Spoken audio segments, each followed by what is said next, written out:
لو انت واحد من الناس اللي فكرها مقتصر على صورة البطل الحقيقي هو بطل ميدان المعركة وبس، فأنصحك تتفرج على الفيديو ده لآخر ثانية فيه، علشان عينك هتفتح على بطولات لناس هم اللي بيصنعوا أرض المعركة نفسها للأبطال اللي انت بتشوفهم.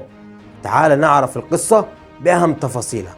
قبل حرب أكتوبر 73 سنة بالضبط تم طرد الخبراء الروس من مصر بناء على أوامر السادات، لكن اللي ما كانش في الحسبان أن وقود الصواريخ الروسية اللي هي بتمثل حائط الدفاع الجوي كان على وشك انتهاء الصلاحية، يعني الصواريخ دي مش هينفع نستخدمها وقت الحرب. قبل إعلان الحرب ب4 شهور وصل خبر للرئيس السادات بأن وقود الصواريخ على وشك الانتهاء، وطبعا الاتحاد السوفيتي مش هيمولك بالوقود بعد قرار طرد الخبراء.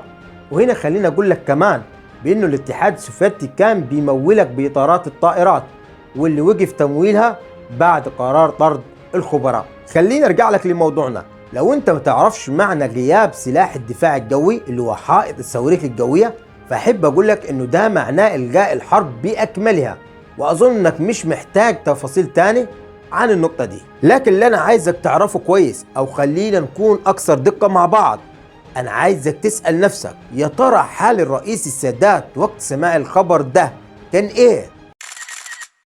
وهنا جاء دور المخابرات العامة المصرية في البحث والتحري والوصول للحل.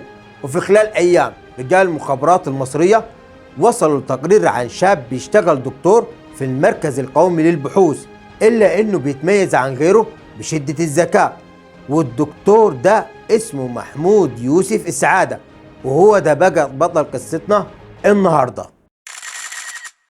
وقبل ما ندخل في التفاصيل أكتر وأكتر عن القصة، خليني أقول لك على معلومة صغيرة. وقت اجتماع قادة القوات المسلحة المصرية مع الرئيس السادات لطرح الموضوع عليه، تم رفض الاقتراح من أكتر من واحد من أكبر القادة الموجودين، وسبب الرفض هو عدم الاعتماد على استشارة دكتور أو مهندس مدني في الأمور العسكرية لعدم كفاءته بالخبرات العسكرية نفسها.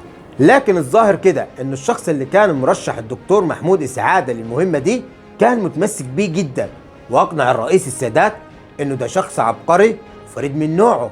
لكن القرار النهائي طبعا كان في ايد الرئيس السادات، واللي امر بالموافقه واحضار الدكتور المصري على الفور، وفعلا تم تنفيذ الامر. الدكتور محمود يوسف وقتها كان شهرته الدكتور محمود إسعادة، وعمره وقتها كان 35 سنه، علشان كده احنا قلنا كلمه شاب وقت التقرير. وبمجرد وصول الدكتور محمود لقاعه الاجتماعات تم طرح المهمه عليه، واللي طبعا هيتكلف بيها، وهي فك شفرة وقود الصواريخ.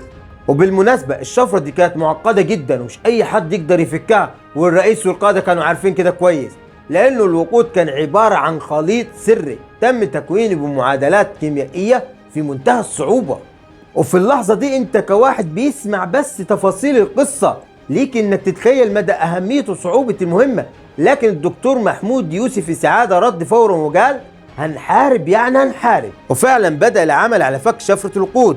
لكن هتصدقني لو قلت لك ان الدكتور محمود ومعاه عمال معامل الجيش في بعض الايام طبقوا الشفتات، يعني اشتغلوا من 20 ل 24 ساعة. حقيقي الابطال فعلا ابطال باللي بيقدموه والمسؤوليات اللي بيشيلوها على اكتافهم علشان غيرهم يعدي الصعب بامان. الابطال فعلا ابطال، ولو ما تكلموش عن نفسهم ولا ظهروا في اي صورة من صور كتير بنشوفها. الابطال فعلا ابطال، والتاريخ ما بينساش يسطر اسمائهم في اهم الكتب واوائل الصفحات. الابطال فعلا ابطال، وبلدهم بتفضل مدينة ليهم ببطولاتهم ومسؤولياتهم ومواقفهم البطولية. وبعد مجهود عظيم وتجارب كتير وصل البطل للحل وفك الشفرة وفتح باب جديد للأمل، وعبر بالبلد من أصعب طريق وأعقد مهمة وأكبر مسؤولية. وفعلا رسموا الأبطال فرحة النصر على وشوش المصريين قبل بدء الحرب أصلا. وتم تبليغ الرئيس السادات بأنه الوقود اللازم للحرب هيتوفر بالكامل خلال أيام.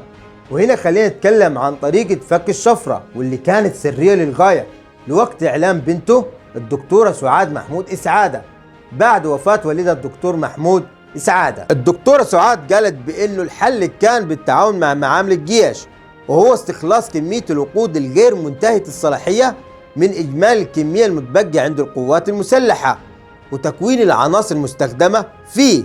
وزي ما قلت لك بعد مجهود عظيم تم فك الشفرة وتم الوصول للعوامل والمكونات الأساسية والمعادلات الكيميائية للوقود بالإضافة لنسبة كل عامل من المكونات دي.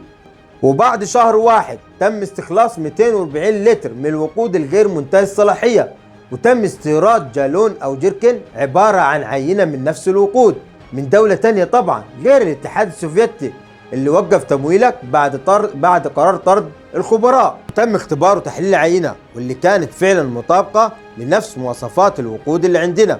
ومن بعدها على طول مصر استوردت المواد والمكونات على أنها مواد كيميائية للمعامل والمختبرات المدنية. وهنا خلي بالك أنا بقول لك المعامل والمختبرات المدنية مش العسكرية، ودي كانت جزء من خطة الخداع الاستراتيجي في حرب أكتوبر. وبمجرد وصول المواد الكيميائية من بره اشتغلت معاهد البحوث العسكرية والمعامل والمختبرات العسكرية بأقصى مجهود واللي وصل ل 18 ساعة يوميا وأنتج فعليا 45 طن من وقود الصواريخ المطلوب واللي بيمثل حائط الصواريخ الجوية. ودخلنا الحرب وحاربنا وانتصرنا الحمد لله.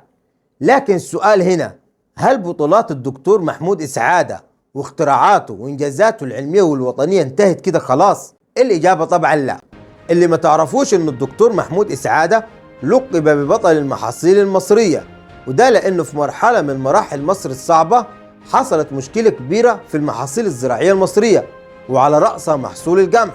المشكلة دي كانت في انتشار الفئران بشكل كبير في المحاصيل الزراعية وعدم قدرة المبيدات الحشرية والمواد الكيميائية المخصصة لمكافحة الآفات والحشرات في السيطرة على المشكلة دي.